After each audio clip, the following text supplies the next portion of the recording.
Many of you that have watched these videos for a while know about my dog Cody. He is just a great dog. He's not necessarily the smartest, but he has a great personality, and he's super loyal. And he'll sit here, stand here, he'll be with me, and I really love that about him.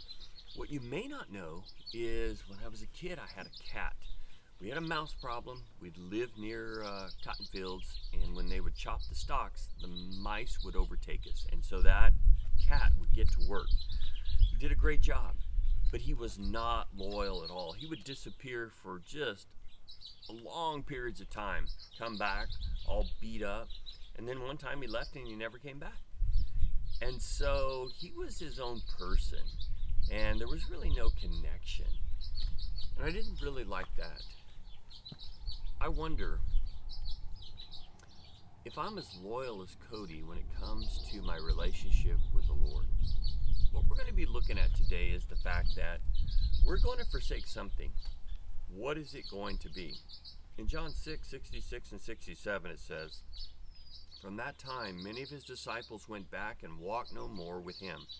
Then Jesus said unto the 12, Will you go away also?" If you continue to read, you'll see that Peter says, "Where shall we go? Thou hast the words of life." You know, they had forsaken all for him. This kind of dedication is exactly what we need. Sometimes today we have more emotion and not dedication. And someone can have an emotional testimony and it can be moving and you think, oh, they're never going to leave the Lord.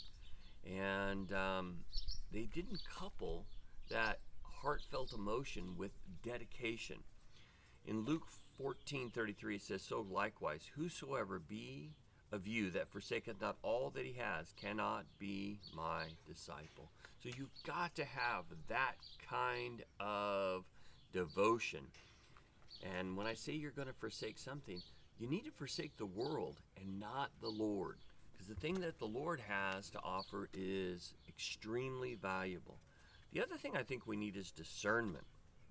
You read in 1 Timothy 4:1, 2 Timothy 4:3 through 4, 2 Thessalonians 2:3, that in the last times there's going to be a lot of deception.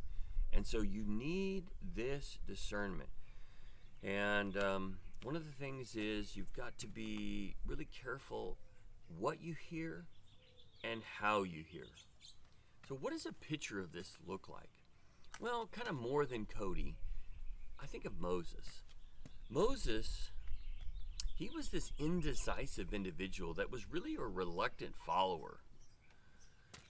But he saw God work there in Egypt. He saw God part the sea. But when he went on the mountain and he spent time with God, it literally changed his appearance. It changed his heart as well. From that time on, you see an individual that is incredibly steadfast. So, yes, it's good to see God do amazing things. It's awesome to testify of God doing amazing things. But it's another thing when you actually, instead of seeing God do things, see him and understand who he is. And this is really what God wants in our relationship with him. The Bible is there to disclose who he is. And that's so important. When you move a relationship from kind of what someone can offer you to just being comfortable with who they are, that changes everything. And so as we take a look at this, you might want to think about the idea of, we're all going to forsake something. What's it going to be? Am I going to forsake the world? Am I going to forsake the flesh, my own desires?